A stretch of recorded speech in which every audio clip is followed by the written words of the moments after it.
Саламатсызбы.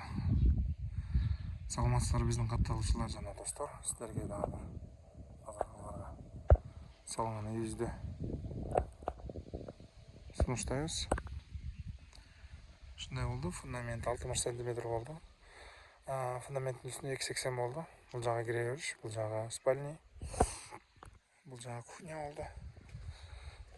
Үй кичинекей болгонуна байланыштуу ушундай айнектери үстүнө алып кайта силдешин алып чыгарып бердик. Бул жага кухнядан бул жага да чыгып келечекте чөчөктөргө отурган болду. Бул жага спальня. Ушул жактан көбүрөөк күн тиет экен кышында. Ушундай бийиктиги 280. Бул жага аркы тарабы. Ортодо комната душ болуп турган болду. Бул душтун айнеги.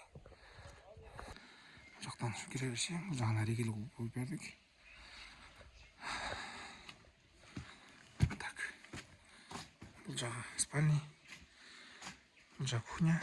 Бул жага душ 180ге 280. Бул жага 4кө 380 болду ошойт бул жага. Бул жага ички тарабынан. Бул жага 370ге 320. Бунусу 370ге 3 ушундай. Ички тарабынан. Бул үст тарабынан. Ошондо үйдүн фундаменти 1070ге узуну 640. Сыртына үйдүкү. Жак тарабынан ушундай кара булжар району Сары булак айылынан алып көчүп кетебиз. 2 портер болот, жүгүбүз. Астапкалар сиздерден.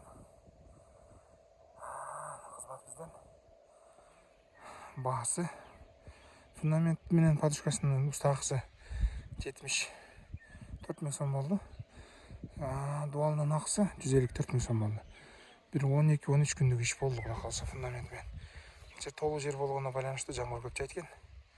Ушундай болду. Ушундай убакта бүттүк. Кичине усап кетти.